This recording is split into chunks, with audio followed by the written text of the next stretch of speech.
from 1 Corinthians chapter 3, verses 18 to 23. So ito po yung mga huling bahagi ng ikatlong kabanata ng 1 Corinthians. Allow me to read this in the FSV version. So ito po sinasabi ng salita ng ating Panginoon. Huwag dayain ng sino man ang kanyang sarili. Kung ang sino man sa inyo ay nag-aakalang siya ay marunong sa kapanahunang ito, dapat siyang magpakahangal upang siya ay maging marunong. Sapagkat ang karunungan ng sanlibutan ito ay kahangalan sa paningin ng Diyos. Sapagkat nasusulat, binibitag niya ang marunong sa kanilang katusuhan. At muli, nalalaman ng Panginoon na ang pag-iisip ng marunong ay walang kabuluhan. Kaya't hindi dapat ipagmalaki ng sino man ang mga tao. Sapagkat ang lahat ng bagay ay sa inyo. Kahit si Pablo, o si Apolos, o si Pedro, o ang sanlibutan, o ang buhay, o ang kamatayan, o ang mga bagay na kasalukuyan, o ang bagay sa hinaharap. Lahat ng ito ay sa inyo. At kayo'y kay Kristo, at si Kristo ay sa Diyos. Ito po ang salita ng ating Panginoon. Sana lahat po tayo ay mapagpala ng mga talata na ito. So please join me in prayer. Hingi tayo sa ating Panginoon ng gabay as we journey through the text. So let's pray. Amin pong dakila at mabuting Diyos, muli mo po kaming inihaharap sa iyong katotohanan. Muli mo pong inihahain ang mga bagay na ito bilang pagpapakain sa aming espiritu at pagpapahimlay din sa aming kaluluwa for us to be granted your blessing of rest and nutrition for the soul. Amin po, Panginoong, hinihiling na gabayan mo kami as we journey through the text. Makinabang ng husto nawa ang bawat mong isang tupa. Mata mo ang lahat ng pagpapalang espiritual na iniakibat mo sa pagpapahayag ng iyong salita. At Panginoon, upang ito'y matiyak, tulungan mo po ako bilang tagapagpahayag ng iyong mensahe mula sa mga talatang ito na manatiling tapat. Iiwas mo po ako sa mga pagkakamali upang tunay at masustansyang pagkain ang siyang malasap ng iyong mga minamahal sa kawan. At akin din pong hinihiling, Panginoon, na bagamat ako po magpapahayag ng mga bagay na ito, patuloy mo pong ipaalala sa akin that even I am still in need of the things that we can draw out from the text that we have at hand.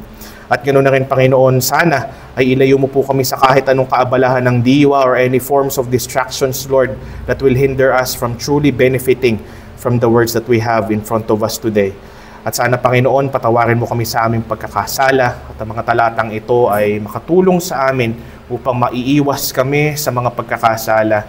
At ganoon na rin, Panginoon, ay makapagambag ito para sa kalaguan po ng aming espiritu. Sa muling pagpapahayag ng Ebanghelyo kasabay ng mga talatang ito, nawa ay maligtas ang mga wala pa pong kaligtasan. Mapanatili at mapatibay at mapalago ang bawat isang ligtas na para po sa kapurihan ng iyong pangalan. So sa paggamit po at pagkilos ng banal na espiritu ng iyong pong salita, o aming Panginoong Diyos, muli po nawang ipakita sa amin ang dakila mong anak. Marami pong salamat. Ito po ay aming dalangin sa pangalan po ng aming Panginoong Jesucristo. Amen and amen. So we are now approaching the last few verses that is left sa 1 Corinthians chapter 3. Upon taking a break last Sunday, dahil tayo ay nagdiwang ng banal na hapunan, we concentrated on a text specifically sa book ng Hebrews para maging gospel direct yung nilalaman ng ating talata in preparation for the Lord's Supper. But we are now going back dun sa ating series in 1 Corinthians. We are in verses 18 to 23. Ito yung mga talataan na kung saan ay ihahanda rin ni Apostol Pablo. It will serve both as a conclusion and as a transition. So dalawa yung kanyang purpose patungo sa sunod niya magiging thought come next Sunday sa ating talakayan in 1 Corinthians chapter 4. Pero maikling pagbabalik tanaw para at least makuha natin yung overview, yung konteksto na sinasabi dito ni Apostol Pablo sa mga talata na ito.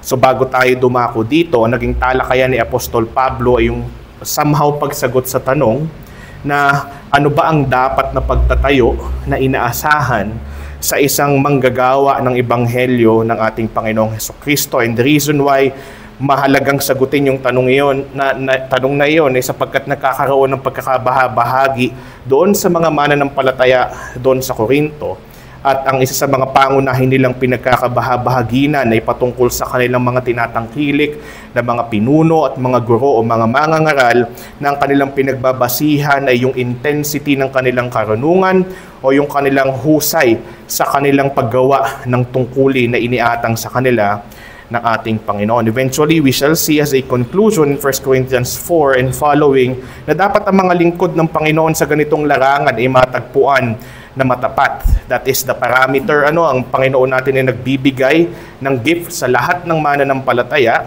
Not all believers would have all the gifts though, but all believers are expected to be gifted.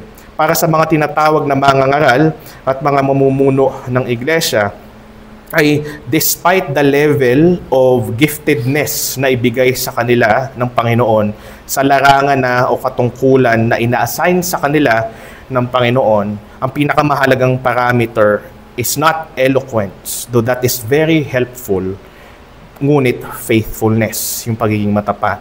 And to go back, kung bakit mahalagang sagutin yung tanong, ano ba ang inaasahang pagtatayo ng mga ginagamit na kamanggagawa ng Diyos, in light of that, it has to be a faithful building. The Lord builds His church through His gospel workers. So those gospel workers, yung mga tinatawag na kamanggagawa ng ating Panginoon, should be found faithful. At una sa lahat, malalaman na sila ay matapat sa kanilang ginagawang tungkulin, being means of the Lord in building His church, kung ang kanilang itinatayo una sa lahat na saligan o pundasyon ay wala nang iba kundi ang Panginoong Hesukristo lamang. Sa madaling salita, it has to do, or it has everything to do, kung ano yung identity, yung biblical identity ng ating Panginoong Jesus in relation and in harmony with ano ba yung ginawa ng ating Panginoon at pinangakong patuloy niyang gagawin at siyang dapat na ituring natin na pundasyon ng iglesia. Sa pagtatayo ngayon, kailangan din matapat sila sa kung ano ang itatayo nila sa ibabaw ng saligan na ito. So, ang matapat na pagtatayo sa ibabaw ng pundasyon natin na sa Hesukristo ay mga bagay pa rin na may kinalaman sa ating Panginoon, mga kaparaanan na itinaguyod ng Panginoon, yung salita mismo ng ating Panginoon, at wala nang iba.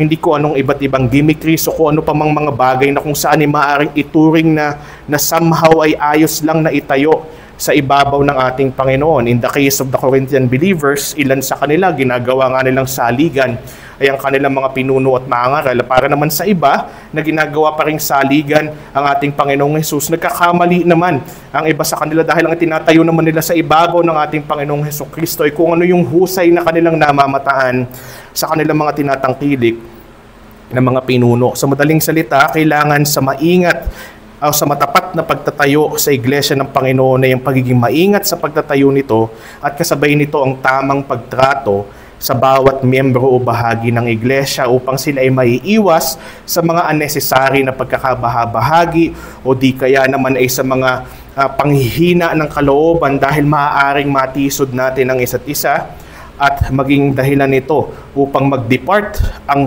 ipinag-unite ng ating Panginoon na mga miyembro ng iglesia. Kaya nga ang nakaraan nating mensahe ay ang iglesia ng Diyos ay maingat na itinatayo na walang ibang saligan kundi ang Panginoong Hesukristo. The Church of God is carefully being built without any foundation but the Lord Jesus Christ. Yung dalawang main points doon ni Apostol Pablo, if we will be dividing that passage, 1 Corinthians 3:10-17, ay ito, yung ang panawagan sa maingat na pagtatayo sa iglesia, at yung ikalawa ay yung panawagan sa maingat na pagtatrato sa iglesia.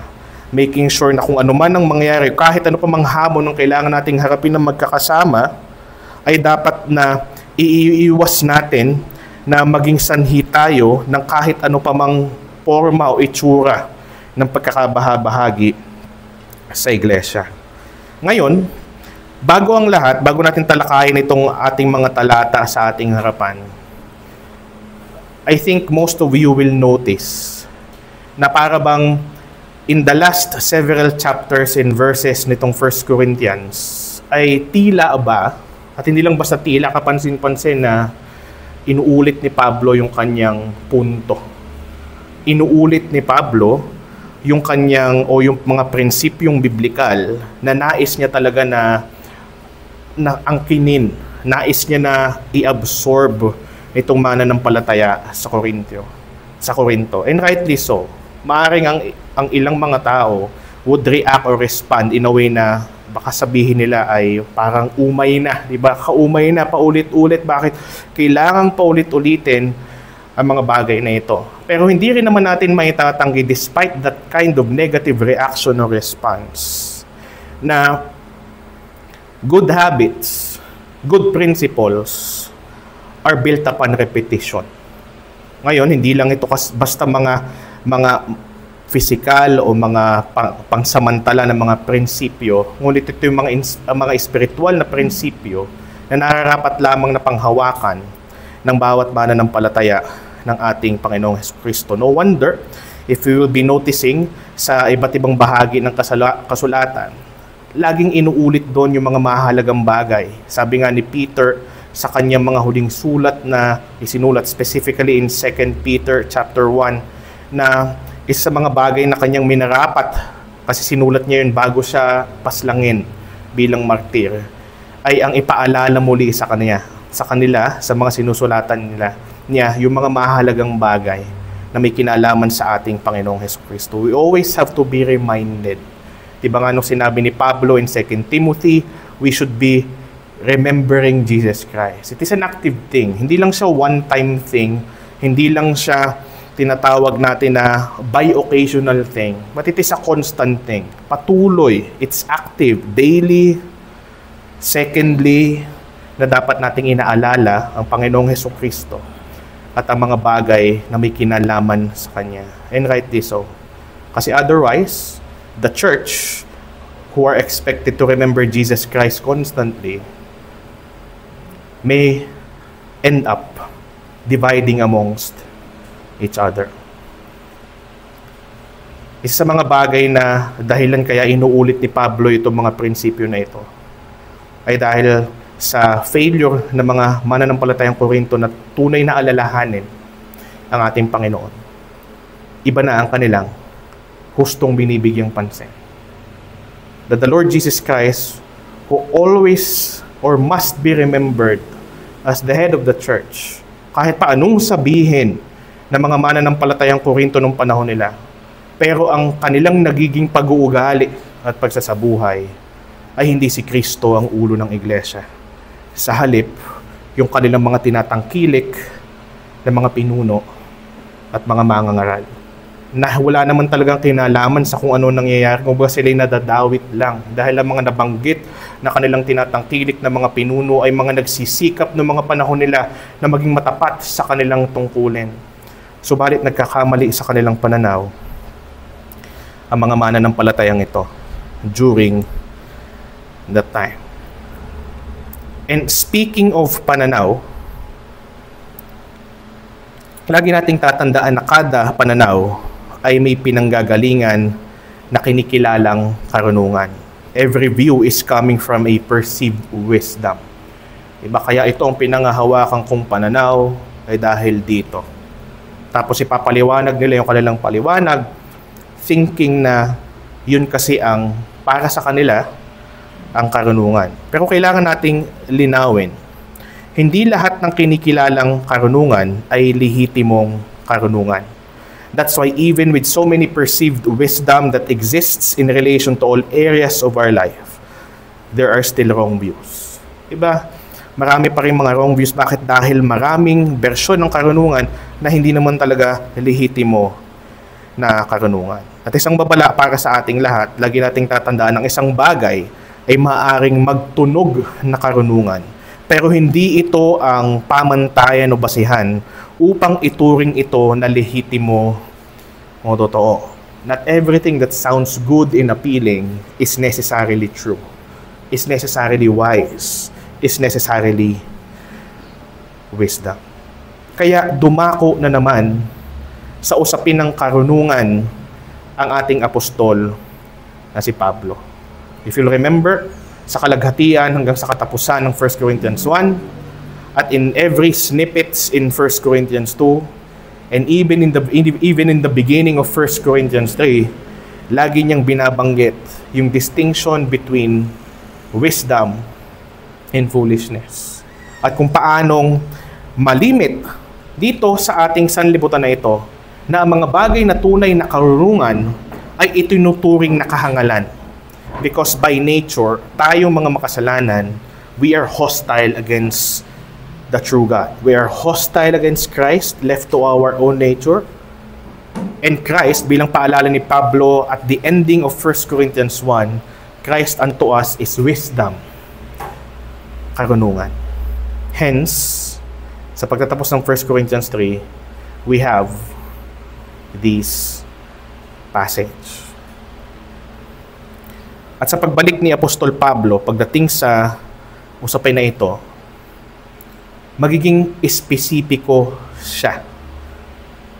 He will be very specific para i-target and to address kung ano yung itinuturing o yung dapat nakahangalan na dapat tigilan ng ituring na karunungan, lalo na ng mga nasa iglesia, at kung ano yung totoong karunungan na dapat nang tigilan, lalo na ng mga taga-iglesia, na ituring na kahangalan. Regardless of again what we say, malalaman natin kung talagang pinangahawakan natin ang totoong karunungan at ang mga tamang pananaw base sa kung paano tayo kumikilos at nagsasabuhay ng mga bagay na ito sa ating pang-araw-araw na buhay. Lalo na kung ito ay may matinding kinalaman sa pagpapanatili ng paglago ng bawat individual sa iglesia, pati na rin ang paglago at pagpapatibay ng pagkakaisa ng mga tao sa iglesia. And again, the reason why kailangan din itong paulit-ulitin ni Apostol Pablo ay dahil sa tindi na nagiging katigasan ng puso ng mga mananampalataya ng Korinto pagdating sa bagay na ito. Di ba, minsan maririndi tayo sa ating mga magulang o kung sino man magsasaway sa atin, pagpaulit-ulit na lang yung ipinapayo at isinasaway sa atin. But there are times and countless times that we could not blame them. Hindi naman natin talaga sila masisisi ay dahil nakikita nila sa atin na tayo ay kasaway-saway pa rin, kumbaga nasa estado pa rin ng pagiging kasaway-saway unless true change happens. At saka ito'y magiging manifesting ba, ito ay talagang lantad na lantad, ay that is the only time to at least not totally cease but to take a break sa pagsasaway at pagpapaalala. But until then, nakikita ni Apostol Pablo, namamataan niya the need for these things to be repeated. Ano yung spesipikong karunungan na hindi dapat ituring na karunungan na nais ditong i-address ni Apostol Pablo? The answer is in verse 20 at saka 21. Ang sabi rito, at muli, nalalaman ng Panginoon na ang pag-iisip ng marunong ay walang kabuluhan. Quoting the Old Testament, ang pag-iisip ng marunong ay walang kabuluhan. Later on, ika-clarify natin kung ano ibig sabihin ng marunong doon, in what context is it being used. At ito na yung specific na karunungan na hindi na dapat ituring na karunungan, sa halip ay dapat ituring na kahangalan, lalo na ng mga mananampalataya. Verse 21, kaya't hindi dapat ipagmalaki ng sino man ang mga tao. Pag ginamit natin yung salitang ipagmalaki, iba, from the word itself, we can already draw out its definition. Yung salitang malaki, lalo na. Meaning, to exalt. Itaas. Pagmukhaing malaki, kahit hindi naman. Tingnan siya ng may magnifying glass, deceiving oneself that that person is bigger than what the person really is. So, meron tayong tinatawag na mga goals minsan na maririnig natin na my goal is to be bigger than life and so on. I want to be as influential as I can be. Pero ang pinanggagalingan ng kanilang puso ay mga maling hangarin, maling motibo. Sa madaling salita, it's like another word to say na I want to be exalted. So, kung maitaas. At hindi dapat na ganon. Dahil kung titingnan natin mabuti, in the attempts ng mga mananampalatayang Korinto, na sa halip na si Kristo ang tunay na itaas ng bawat isa, may kanya-kanya silang tinatangkilik na kanya-kanya lang itinataas, at dahil nais silang itaas yun na mas mataas ito kaysa dito, kay Pablo ako mas mataas ito kaysa dito, kay Apollos ako and so on. Hindi, I disagree. Mas mataas si Pedro kaysa sa kanila. Ang nangyayari sa kanila ay sila ay nagkakaroon ng pagkakabahagi na sa halip na sila tumibay bilang isang katawan ni Kristo na siyang dapat itinataas, ay sila ay nagkakaroon ng further na pagkakabahagi. To balance things out, there's nothing wrong to admire a fellow person, especially a fellow brethren in Christ. There's nothing wrong na gayahin ng kanilang halimbawa, lalo na kung ang kanilang halimbawa na ating namamataan ay mga bagay na kung saan ay talagang makikita natin na biblical na consistent. Sabi nga ni Paul, follow me as I follow Christ. There's nothing wrong with that. Ngunit ang itaas sila ng higit pa sa kung ano talaga sila. At itaas sila ng higit pa sa kung sino ang tunay na nagkakaloob ng bagay, lang lahat ng bagay. Maging ng kakayahan ng mga tao, lalo na mga kapwa natin mananampalataya, that nakikitaan natin ng mga admirable skills or admirable na husay sa kung anumang giftedness na ibinigay sa kanila ng Diyos. Lagi nating tatandaan, we go back. Who is the only person that we ought to boast? Sino lang ang nag-iisa na dapat nating ipagmalaki? Na dapat nating itaas? Despite the availability na ibinigay din naman sa atin ng Diyos to admire our fellow men and to admire our fellow brethren in Christ. That is the very topic that the Apostle Paul will address. Kaya bago ang lahat, mula po sa ating teksto, ito po ang ating mensahe. Kahangalan ang anumang pagmamalaki sa isang tao. Karunungang totoo ang ipagmalaki si Kristo. Nais kong ulitin, kahangalan ang anumang pagmamalaki sa isang tao. Karunungang totoo ang ipagmalaki si Kristo. At dalawang bagay ang kumbaga ibibigay ni Apostol Pablo to argue that point na makikita natin sa ating mga talata. Una, ang kahangalan ng pagmamalaki sa tao. Ang kahangalan ng pagmamalaki sa tao. At ang ikalawa, ang pangangailangan ng bawat bahagi ni Kristo. Ang pangangailangan ng bawat bahagi ni Kristo. So tingnan natin yung una na hati ng ating talataan. Ang kahangalan ng pagmamalaki sa tao. Look at how the Apostle Paul started yung kanyang panawagan, o pwede natin sabihin na kanyang pagsasaway sa mga mananampalatayang ito ng Korinto. Sabi niya, huwag dayain ng sinuman ang kanyang sarili. At mahalaga at nakakatuwa yung ginawa dito ni Pablo, empowered by the Holy Spirit, to start it this way. Tapos pupunta siya sa aspeto o sa paksa ng karunungan at kahangalan.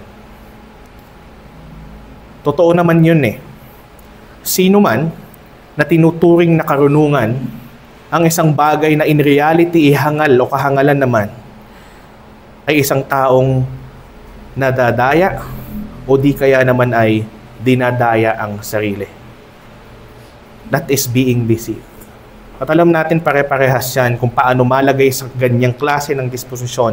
Kasi una sa lahat, even before, sa mga mananampalataya na naririto, even before we were saved, by being exposed to true wisdom, tayo ay pare-parehas na nadadaya ang sarili. Nalilin lang tayo pare-pareho. At hindi naman ibig sabihin na ikaw ay mananampalataya na ako ay mananampalataya na that we are deceit-proof na. Kumbaga tayo ay hindi na madadaya pang muli. And for the most part, marami sa mga pandaraya na nangyayari sa ating kaisipan ay galing din mismo sa ating mga sarili. Dahil going back to the point that I have given in the introduction, marami pa rin mga bagay na alam natin kung tutuusin. Nakahangalan naman, pero since it is appealing to the flesh, it becomes appealing to the ears, and usually it is presented in an appealing way, tayo ay nagpapadala o nagpapatangay pa rin sa mga bagay na ito. Kaya hindi lamang yung mga mananampalataya ng Korinto ang dapat mapaalalahanan nito. Lahat ng mananampalataya sa lahat ng panahon ay dapat mapaalalahanan ng panawagan na huwag dayain ng sino man ang kanyang sarili. Huwag tayong patangay sa kung anuman ang ninanais ng ating mga laman. At marami sa ating mga tinatahak na mga pag-oo sa nais ng laman, it starts with the mind. Totoo naman yun eh. Ano yung ating mga pinagninilay-nilayan? And oftentimes, when we know that something is foolish, because we know what's wise, pero dahil appealing yung foolish sa atin, yung unnecessary argument na dapat hindi na mangyari sa isip natin, parang ang tindi-tindi. Nangangatwiran yung foolishness, nangangatwiran yung wisdom na totoo naman sa ating isip. And oftentimes, we say yes to what's foolish, and then we reason out. We justify that that is what's wise. Huwag dayain ng sino man ang kanyang sarili. At sabi ni Pablo, he goes on to say, kung ang sino man sa inyo ay nag-aakalang siya ay marunong sa kapanahonang ito, dapat siyang magpakahangal upang siya ay maging marunong. Ngayon, hindi ito, kumbaga parang sinasabi o maaaring i-perceive ng ibang tao na nanlilito si Pablo o di kaya naman ay sinasabi niya na pag marunong ka ay dapat magpakahangal ka. That's not the point of Paul. Ang mga keywords natin dyan is una, marunong sa kapanahonang ito. Pangalawa, yung mga nag-aakalang siya ay marunong sa kapanahonang ito. So ito ay may specific na tinutukoy. Sino mang nag-aakalang marunong sa kapanahonang ito, sila yung may panawagan na dapat magpakahangal upang siya ay maging marunong. Now, to explain this further, nagsabi si Apostol Pablo, bakit niya sinasabi yung mga bagay nito? Nasa verse 19, sapagkat ang karunungan ng sanlibutan ito ay kahangalan sa paningin ng Diyos. And then he quoted the Old Testament sapagkat nasusulat, binibitag niya ang marunong sa kanilang katusuhan. Yun yung ibig sabihin ni Pablo na kung ikaw ay sa tingin mo, kung sa tingin natin tayo marunong sa kapanahonang ito, ano bang kapanahonan ng ating kinabibilangan? Tayo ay nasa panahon na kung saan tayo ay nasa sanlibutan pa rin na nababalot ng kasalanan at mga sumpa at implikasyon ng kasalanan. And if there's something that is true about sin, it always deceives. It presents itself as something when it is really something else. At kung sino man ay nag-aakala, hindi, marunong ako sa kapanahon na ito, sa madaling salita, marunong ako ayon sa karunungan ng sanlibutang kasalukuyan kong ginagalawan. Ang sabi ni Pablo, ikaw ay magpakahangal. At hindi niya sinasabing literal na magpakahangal. Ang ibig sabihin niya dun sa magpakahangal, ikaw ay maging marunong. Pero para isipin, paano nangyari yun? Parang contradiction yun. Bakit mo sasabihin sa isang tao na dapat siyang magpakarunong, tas tatawagin mo siya na dapat siya ay magpakahangal? Pinaliwanag naman ni Pablo kasi sabi niya, ang karunungan kasi ng sanlibutang ito, yun naman talaga ang kahangalan sa paningin ng Diyos. Therefore, yung kanyang counterpart, ang kahangalan sa sanlibutang ito, yun kasi ang karunungan sa paningin ng Diyos. And knowing that God is the standard of all things, the source of wisdom. Kasama dito ang panawagan ni Pablo, hindi man niya direktang sinabi, pero sinasabi dito ni Pablo, di bali nang magmukha kang hangal sa sanlibutan. Di bali nang magmukha tayong hangal sa paligid natin. Kung ang kahangalan naman na itinuturing nila ay ang siyang karunungan sa mata ng Diyos. Di bali nang magmukha tayong katawa-tawa o pagtawanan o kutyain. Di bali nang mukha tayong nagpapakahangal. Sabi nga ni Pablo, we are fools for Christ. It doesn't mean that they're literally fools. Pero the world perceived them as fools because the world could not know better apart from the grace of God.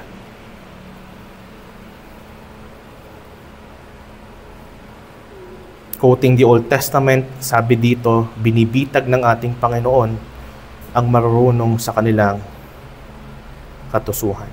At isa pa, nalalaman ng Panginoon na ang pag-iisip ng marurunong, again, ang tinutukoy dito marurunong ay marurunong ayon sa sanlibutan na ito, ay walang kabuluhan.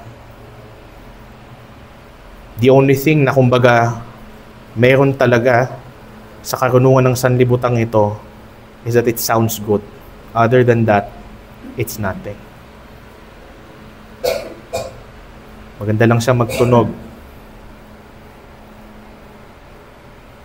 At ngayon, here comes the specifics.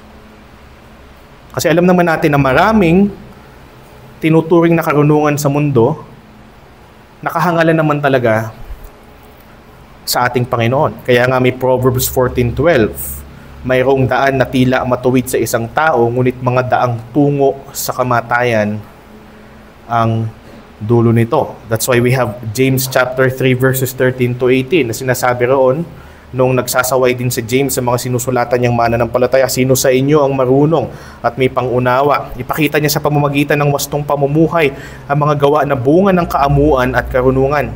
Ngunit kung nasa inyong puso ang inggit, makasariling hangarin, huwag ninyong ipagmalaki yan at huwag ikaila ang katotohanan. Ang sabi niya, ang ganyang karunungan ay hindi buhat sa langit, kundi makasanlibutan, makalaman at mula sa diablo. Sapagkat saan man naroon ang pagsiselos at makasariling hangarin, naroon din ang kaguluhan at lahat ng uri ng masamang gawa.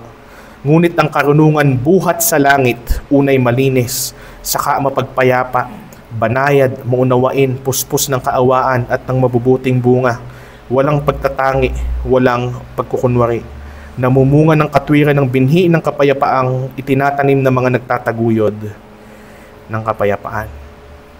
There's always that distinction na binibigay sa atin ng salita ng Diyos between heavenly wisdom and worldly wisdom. At sa argument doon ni James, sa kanyang pagpapahayag sa kanyang sulat, sinabi niya yung distinction nakabatay sa kung ano ang nagiging bunga ng karunungan na kinikilala o pinangahawakan ng isang tao, specifically ng isang mananampalataya. Kung ito'y may makasariling hangarin, may mga pagkakabahabahagi, at kung ano pa man, ito'y makasanlibutan, ito'y makalaman. At kung ito naman ay malinis, mapagpayapa, banayad, maunawain, puspos ng kaawaan at ng mabubuting gawa, walang pagtatangi, walang pagkukunwari, ito ay namumunga ng katwiran, ito ay ang karunungan mula sa ating Panginoon sa kalangitan. Pero kasama sa mga nabanggit doon ni Apostol Santiago, sa binasa ko lamang talata, yung mga bagay na binanggit din ni Apostol Pablo sa umpisa ng 1 Corinthians 3. Diba sabi ni Pablo sa 1 Corinthians 3:1-9, sapagkat mayroon sa inyo na pagsiselos o pag-iinggitan at mayroon sa inyo na pagkakampi-kampihan, pagkakabahabahagi dahil mayroon nga silang mga tinatangkilik ng wala sa lugar na mga tao, mga pinuno na hindi naman nila dapat ini-exalt ng ganoong kataas, thus creating division and unnecessary argument amongst each other. Pero ang tingin nila sa kanilang sarili ay sila'y marunong. Ang tingin nila sa kanilang sarili, yun ang tama. Kaya nga kailangan silang paalalahan ni Paul, 1 Corinthians 1 pa lang in its latter parts, kung ano ang tunay na karunungan at ano ang kahangalan sa mata ng Diyos. This is a repetition of it already. But it had to be done. It had to be repeated. To make a point, para idiin yung puntong iyon sa kanila. Dumako tayo dun sa sinabi ni Pablo muli, kaya't hindi dapat ipagmalaki ng sinuman ang mga tao. Balikan natin yung mga sinabi ni Pablo for us to understand better yung verse 21. Kasi ito na talaga yung pag-a-address Ina-address na talaga ni Pablo. Hindi dapat ipagmalaki ng sinuman ang mga tao. Ano yung mga sinabi ni Pablo mga nakaraang talataan? Verses 10 to 17. Sino ang dapat saligan? Si Kristo. Diba sabi niya, walang saligang iba, wala dapat ibang saligan maliban kay Kristo. Ano dapat ang itinatayo sa ibabaw?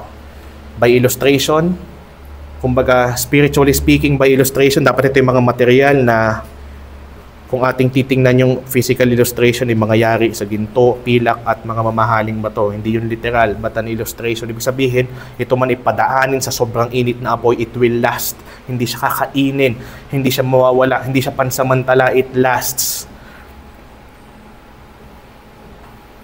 Sino lamang yon?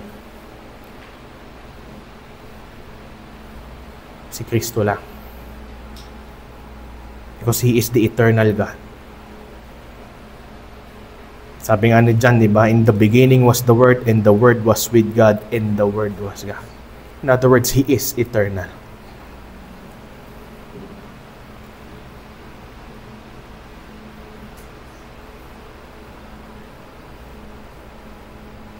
Alam niyo kung bakit? Balikan na natin yung 21. Kaya sinabi na ni Pablo, kaya hindi dapat ipagmalaki ng sino man ang mga tao. To see someone at the level of Christ is foolishness. For people to build their unity upon someone who isn't Christ is foolishness. In every division, several unions are created. Sige, mag-divide tayo sa isa't isa, pero meron kami ditong aming pagkakaisa. Kay Pablo ako.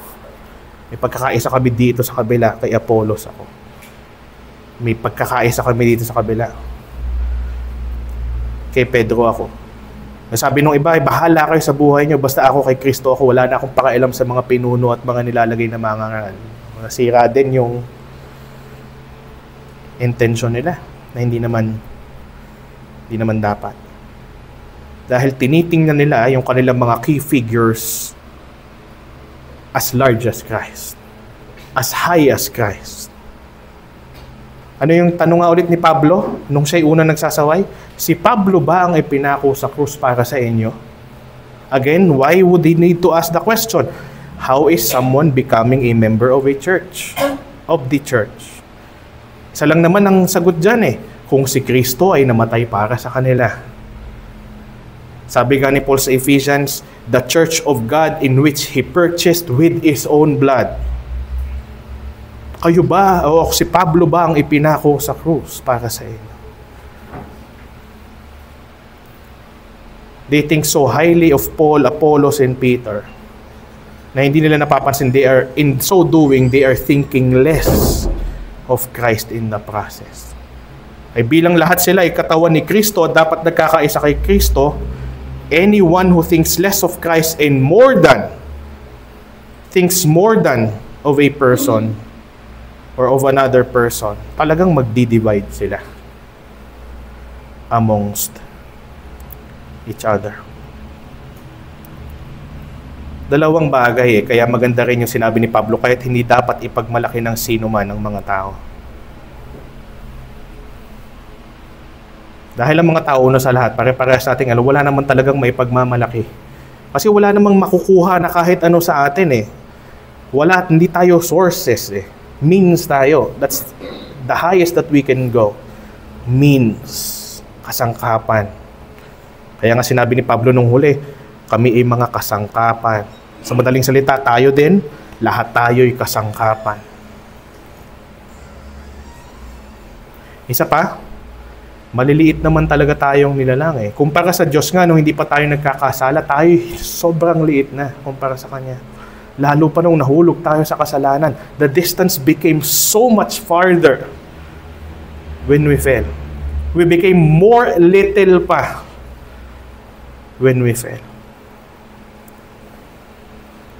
Tapos kaya mahalaga din na sabihin, para ma-realize natin na kung kailangan nating tingnan ng ating sarili, base ko ano talaga tayo ay mga maliliit na mga nilalang na walang maipagmamalaki Walang may pagmamalaki sa Diyos, walang may pagmamalaki lalo sa Diyos, at wala ring may pagmamalaki kahit kanino man sa ating kapwa-tao.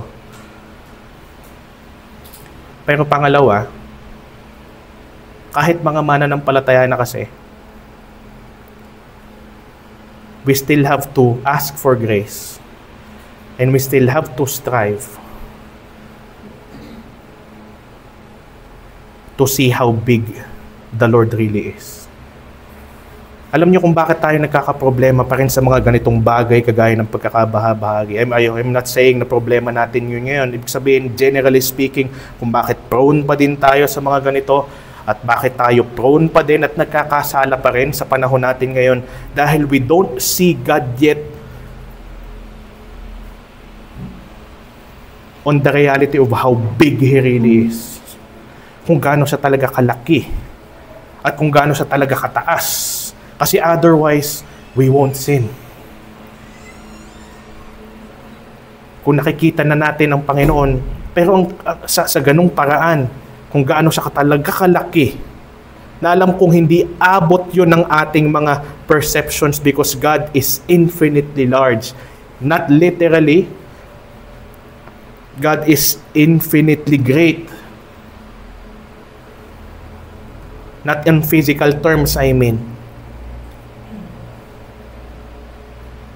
Pero we have to see Him like that. But we can't yet. Pero ang kagandahan dito, we are being enabled by God each day to grow in that capacity. Na lumago doon sa kapasidad na yon. Na makita siya kung sino siyang talaga. To see Him as He really is. Larger than anything or anyone. Larger than life itself. Mataas, hindi maabot. Ngunit ipinaabot ang kanyang sarili sa atin upang makita natin siya kung sino siyang talaga. And we have to pray for that grace at magtulungan tayo sa isa't isa para pare-parehas tayo na lumago sa kapasidad na yon. Na makita natin kung gaano at dapat karapat-dapat na kung sino man ang magmalaki, ang ipagmalaki ay ang Panginoon. At yun yung pinakahamon sa ating lahat. Nasikapin natin ayon sa biyaya ng Diyos at tayo magtulong-tulungan sa paglago na tingnan ang pagiging mataas ng Panginoon. Upang sa ating bawat na pagmamalaki, wala tayong ipagmalaki kundi ang Diyos. Sa bawat nating pagtingin ang dapat nating asahan, ang ating aasahan ay hindi kung sino mang tao. Maaring gumamit ang Diyos ng kung sino mang tao sa panahon ng ating matinding pangangailangan, lalo na't pangangailangang espiritual. Pero at the end of the day, that person is not to be the one exalted. Kasangkapan lang siya. Ngunit ang Diyos na nagkaloob sa atin ng mga taong iyon. At wala nang iba. Hindi tayo nagre-rely dapat ng ating pag-asa sa kahit anumang area ng buhay natin, sa kahit sinong tao. Dahil hindi dapat sila ang ipinagmamalaki. Kung gusto natin maging matibay, gusto natin ng pundasyon, diba, isa sa mga tinitingnan ng mga engineers, kung makikita nila kung matibay talaga ang pundasyon ng isang struktura, ay kung base sa laki ng struktura, kung gaano kalaki ang pundasyon. Na dapat nating makita na ang Diyos yung malaking pundasyon na yun na mapagkukunan natin ng tibay sa kahit anong aspeto at bahagi ng ating buhay. Lalo na kung ito may kinalaman sa ating espiritual na buhay.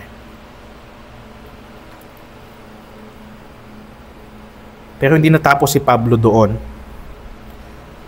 na sa pagsasabi sa ganong paraan, ibasura nyo ang karunungan na kung saan ay nagmamalaki sa tao at panghawakan nyo ang karunungan na siyang nagmamalaki kay Kristo. Marahil pwede nyo sabihin, wala namang sinabing ganon si Pablo na dapat si Kristo ay pagmalaki. Hindi niya yun sinabi in that direct way. But as we go on in verses 22 to 23, makikita natin na yun ang tinutumbok ni Apostol Pablo without saying it directly. At gagawin niya yun sa pamamagitan ng pagpapaalala sa mga mananampalatayang ito na nagmamalaki sa tao na nagbabahabahagi ayon sa kanilang pagtangkilik sa mga tao, ipapaalala niya kung kanino sila galing. Ipapaalala rin niya na ang siya na dapat ipinagmamalaki, lalo na ng mga tao sa iglesia, ay talagang dapat na ipagmalaki siya sapagkat ibinigay niya ang pangangailangan ng bawat bahagi ni Kristo. Ang ibig ko sabihin doon na bawat bahagi ni Kristo ay yung bawat miyembro ng iglesia. Every individual within the church are parts of Christ, members of Christ, to quote the ESV translation. Why? Because Christ is the head, and the church, comprised of sinful people redeemed by grace, are His body. Katawan, mga bahagi ni Kristo. Matapos sabihin ni Pablo, kaya't hindi dapat ipagmalaki ng sino man ng mga tao, tingnan niyo yung sunod na sinabi ni Pablo, sapagkat ang lahat ng bagay ay sa inyo.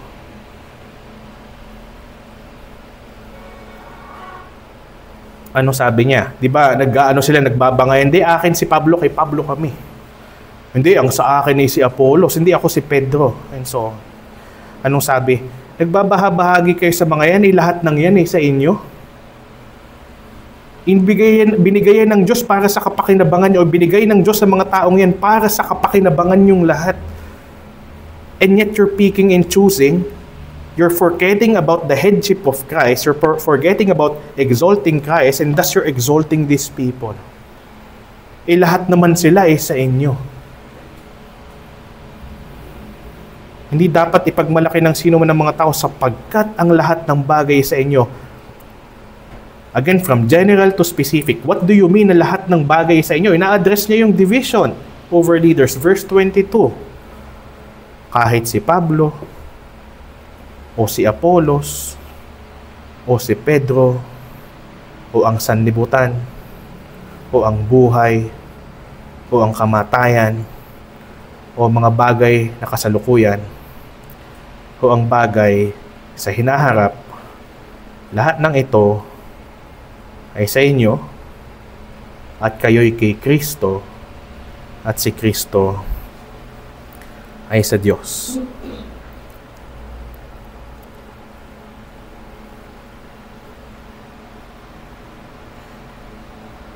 Hangarin ni Apostol Pablo dito na basagin ang maling pagtangkilik ng mga taga-Korinto sa mga pinuno ng iglesia at iiwas sila na ang tangkilikin nila ng higit kay Kristo na maaaring magdulot sa kanilang pagkakabahabahagi, i-address na rin. Kasi pwede naman silang mag-divide over something else, hindi lang over leaders. So dalawa ito, it's both corrective and preventive at the same time. Corrective dahil they're dividing over leaders, kaya binanggit si Pablo, si Apollos at si Pedro. Preventive then because they could divide over something else other than their leaders. Pwedeng yung sanlibutan, yung buhay, yung kamatayan, yung mga bagay na kasalukuyan, yung mga bagay sa hinaharap. Kaya sinasabi niya, lahat ng ito ay sa inyo. To correct you and to prevent you in falling in this kind of sin. Yun yung hangarin ni Apostol Pablo dito. In order to make them look away. Saan? Make them look away dun sa mga blessings, blessing of minister, blessing of everything else, and then so that they will be looking back to Christ in order to remember Him and exalt Him. Lahat ng ito ibinigay sa inyo ni Kristo at alam nyo, kayo ay kay Kristo. Natatandaan nyo ba kung kailan niya huling sinabi ito? Hindi sa ganitong paraan natatandaan nyo nung 1 Corinthians 1.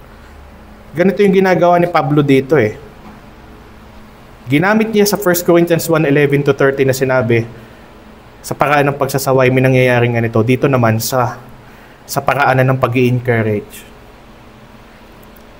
Papaalala ko yung 1 Corinthians 1:11-13. Sapagkat nabalitaan ko mga kapatid ang tungkol sa inyo mula sa sambahayan ni Chloe, na may pagtatalo-talo sa inyo. Ganito ang ibig kong sabihin. May ilan sa inyo na nagsasabi kay Pablo ako, o kay Apollos ako, at kay Pedro ako, at ang iba naman kay Kristo ako. Nahati ba si Kristo? Si Pablo bang ipinako sa krus para sa inyo? O binautismohan ba kayo sa pangalan ni Pablo? Now, by using those exact phrases, binuo niya tong phrase na to.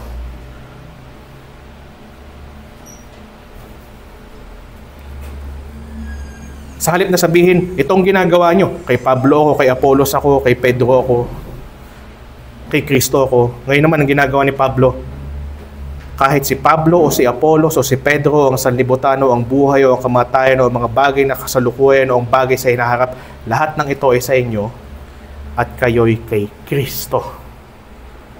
Sa madaling salita, this is a way of saying na from the first phrase niya in 1 Corinthians 11-13, sinasabi niya, hindi dapat kasi ganun ang kaisipan niyo, dapat ganito. Instead na kay Pablo ako, kay Apollos ako, kay Pedro ako, hindi ganun. Kasi iba, kay Kristo ako. Inihiwalay niyo pa kay Kristo, kay Pablo, kay Apollos at kay Pedro. Bahagi din sila ng katawan ni Kristo. Hindi kayo dapat nagtatalo kung kanino kayo, kung sinong gusto nyo, kung para kanino itong mga taong ito. Sa halip, lahat kayo kay Kristo at lahat ng mga binabanggit nyong tao na pinagkakabahagi na ninyo, lahat ng yan ay galing kay Kristo para sa inyo. Kasi kailangan nyo sila. Ngayon, maging maingat tayo sa pagsabi ng kailangan nyo sila. Hindi ibig sabihin nun na absolute dependency. Ang ibig kong sabihin ay, this is part of your basic need as a church.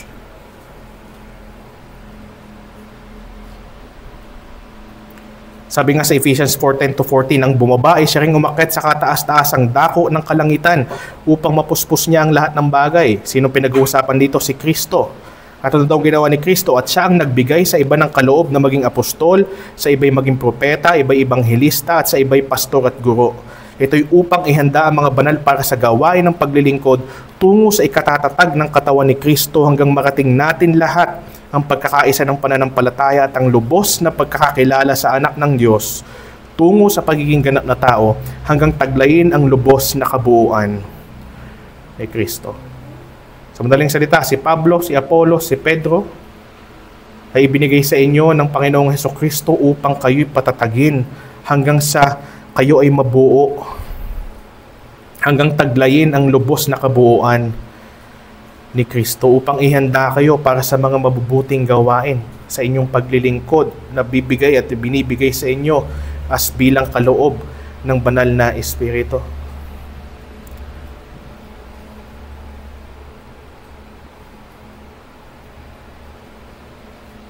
At hindi lang yon.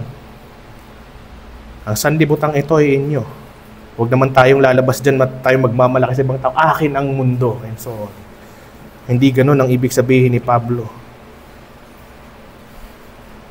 O ang sanlibutan, o ang kamatayan, o ang mga bagay na kasalukuyan, o ang bagay sa hinaharap. Familiar ba yung mga salitang to? Ano yung concluding passage or words ng Romans 8? For I am sure that neither death, nor life, nor angels, nor rulers, nor principalities, and so on, could separate us from the love of God in Christ Jesus our Lord. Ang sinasabi rin dito ni Pablo, alam nyo, yung sanlibutan, yung buhay, yung kamatayan, yung ngayon, at yung darating. Sa madaling salita, sinasabi dito ni Pablo, lahat ng ipangyari ng Panginoon sa inyong buhay, buhay ka man. Dumaan man ang kamatayan mo. Anong nang danasin mo sa sanlibutan, sa kasalukuyang panahon at sa hinaharap, lahat ng ito ay para sa ikabubuti ninyo. Yung mga mangangaral, yung mga tagapagpaalala, mga tagapagsalitaan ng Diyos, lahat yan ay sa inyo. Na mas nagagalingan ka man kay Pablo kaysa kay Apollos or the other way around. Mas trip mo man si Peter kasi siya yung una kaysa sa kanila. Pero lahat ng mga mensahero ng Diyos tagapagpaalala ng kanyang salita upang lahat sa buhay na ito, sa sanlibutan, sa kasalukuyan at hinaharap, ay magkaroon ka ng makadiyos na pananaw at pagtingin. Ito man ay sa kasaganaan ng iyong buhay o nasa bingit ka man ng kamatayan, lahat ng ito ay sa inyo.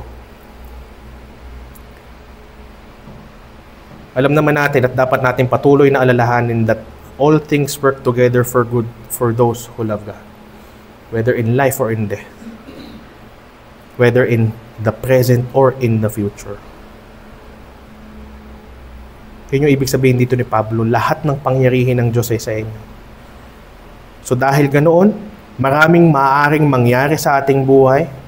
Marami tayong mga pagpighati na dapat nating pagdaanan at iba pang mga bagay na hindi natin inahasahan. Meron tayong hinaharap sa kasalukuyan at haharapin sa hinaharap. Nandiyan ang mga mangaral ng Diyos para paalalahanan kayo na ang anumang mangyayari sa sanlibutan ay lahat para sa inyo. Para sa inyong ikabubuti. Ano man ang itsura niyan.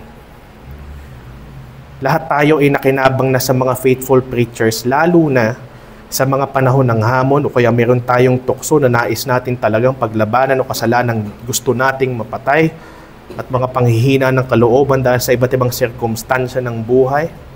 Lahat tayo humarap na sa kamatayan at to say na tayo ay nakaranas ng mamatay. Isang beses lang tayong mamamatay. There are some of us or some people, some believers who have been closest to death as they can be, na talagang binigyan lang sila ng extension ng buhay ng Diyos.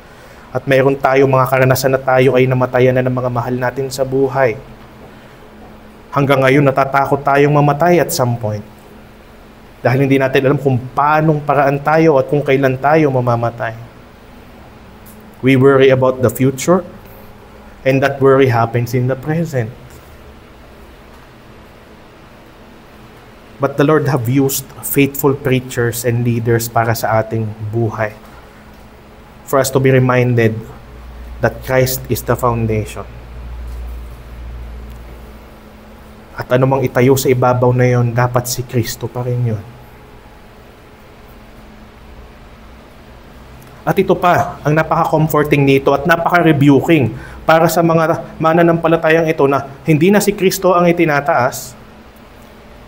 Anong sabi dito ni Pablo? Tandaan nyo, hindi lang yung ilan, lahat kayo ay kay Kristo.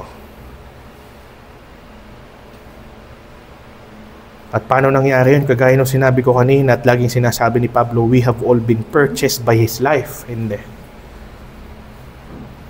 and His resurrection. At kung mayroon ako sa inyo na kinakausap, humaring maabot ng mensahe na ito, na hindi pa naunawaan ang gusto ko nung ibig sabihin nun.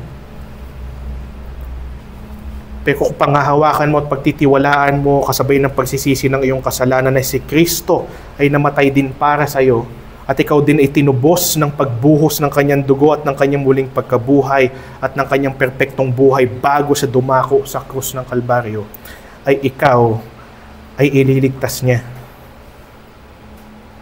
At kasama ka sa mabibiyayaan ng mga matatapat na mangangaral na magpapaalala sa iyo ng iba't ibang katotohanan ng kakailanganin mo galing sa Diyos upang harapin mo ang buhay na kasalukuyan at ang hinaharap sa paraang ikaw ay titibay sa pananampalataya sa Kanya, magdadala ka ng kapurihan sa Kanya sa iyong buhay.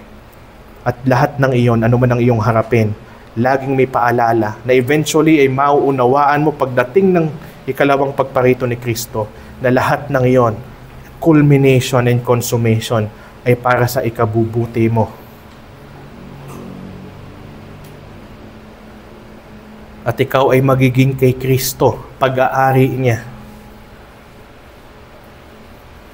At siya na nagmay-may-ari sa iglesia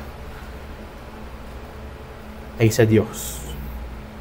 At kung babalikan natin to kung titingnan natin to ng pabalik, kung baka titingnan niyo yung sentence from the dot, ano yung huling salita? Diyos. This is why the point here is yung pangangailangan ng bawat bahagi ni Kristo. Mula sa Diyos, ano o sino ang Kanyang ibinigay para maging bahagi tayo ng Kanyang kaharian? Si Kristo.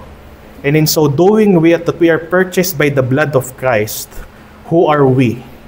Kanino tayo? Kay Kristo. Pagkatapos noon, si Kristo na siyang naghahari, ang Diyos na siyang may hawak ng probidensya at nagpangyayari ng lahat ng bagay, nagkakaloob siya sa atin ng mga karanasan, iba't ibang bagay, in what realm? sa sanlibutan. Siya ang may hawak ng buhay at kamatayan. Siya ang lumikha ng kasalukuyan at ng hinaharap na ating kinalalagyan. At sa pagharap natin sa mga bagay na iyon, siya rin, doon sa binasa natin sa Ephesians 4, ang nagkaloob ng mga mensahero for us to be reminded. Now, going back to the point of the Apostle Paul, kaya't hindi dapat ipagmalaki ng sino man ng mga tao. Hindi mo niya binanggit ng direkta. Pero ang pinakapunto dito ni Apostol Pablo ay ang ipagmalaki natin ay ang Diyos mismo. Dahil lahat na ng pangangailangan natin ay ibinibigay niya. Pero nakakatuwa na tapos na yung pinatay yung bagong structure dyan. Eventually, dyan na tayo magtitipon at sasamba. Pero kung ating titingnan mabuti, whether may ganyan tayo o wala, pag tiningnan natin yung narrative dito ni Pablo, hindi natin pwedeng sabihin na pinagkulang tayo ng Diyos. Kasi ano man ang meron dito, kung wari sa ating building, o kahit ano pa mang iglesia, lokal na iglesia, whatever material resources they have, or structures they have, pero lagi tayong tinutustusan ng ating Panginoon sa bawat niyang pinangyayari sa ating buhay dito sa daigdig.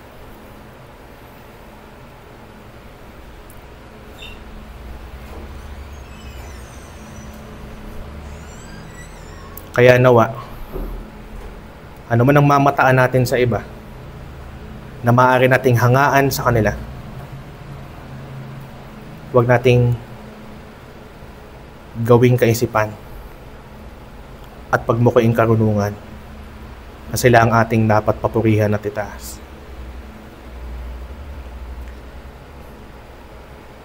And as I close, isipin nyo to in a way parang illustration ba? Parang may nagsasabi na may isang magulang, tapos meron siyang mga anak na nag-aaway-away ba. Ngayon, para mapanatili yung pagiging buo ng pamilya o pagkakaisa ng mga nag-aaway o naghihiwa-hiwalay na magkakapatid, may nagsabi na lahat na lang ibinigay sa inyo ng inyong magulang. Lahat ng inyong kailangan para mapanatili lang buo ang inyong pamilya. Why would you argue and divide over anything else? Lahat na lang ay ibinigay sa inyo. Binigyan kayo ng kanya-kanya yung laruan para hindi kayo mag-agawan at hindi kayo mag-away. So, ba't kayo nag-aaway and so on? And I know this illustration will fall short.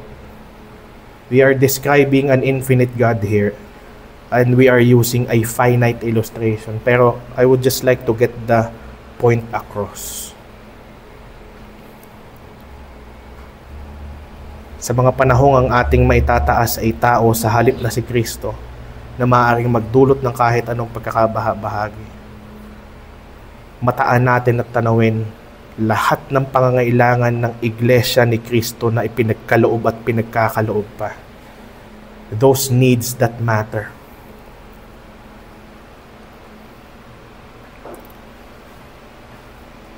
Upang tunay na maging realidad at manifestasyon sa ating buhay, yung sinasabi ng kasulatan, na kung sino man ang magmalaki, ang ipagmalaki ay ang Panginoon.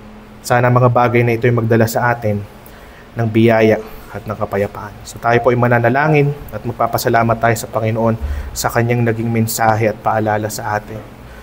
O aming Panginoon, kami po ay nagpapasalamat sa paalala ng mga talata na ito at ng mga salitang ito.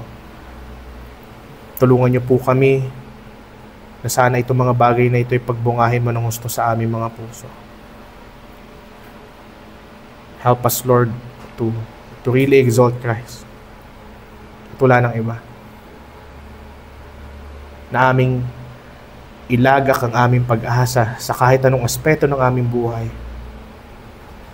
Wala nang iba kundi sa Kanya na nagbigay sa amin ng buhay at buhay na walang hanggan. And though we know that you're giving space sa aming buhay to admire fellow men, fellow brethren, but may it not blind us to the point that we exalt them more than we exalt Christ. And that we see them more than that we should see them. Sana po si Kristo, sa pamamagitan ng iyong bayaya, ang aming patuloy na makita na siyang tunay na malaki, mataas, dakila, walang kapantay, walang kapares, natatangi. At siyang natatangi naming saligan at pinagmumulan ng aming pagkakaisa. Maraming pong salamat, Panginoon, sa pagtutustos mo po sa iglesyang ito ng lahat ng aming kailangan. May it be spiritually or materially, but more than anything else, help us cling on to Christ and nothing else and no one else. Maraming pong salamat o aming Panginoong Diyos. Ito po ay aming dalangin sa pangalan po ng aming Haring Pastor, ng aming pong Panginoong Jesucristo. Amen and amen. So tayo po ay magsitayo at tayo po ay muling aawit. Ang ating pong final hymn is All I Have is Christ.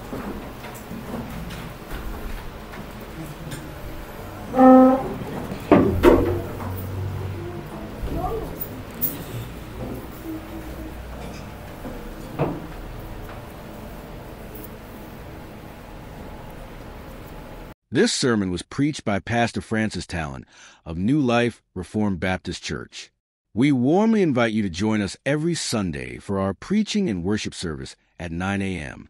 Come and hear God's word faithfully proclaimed. To God be the glory.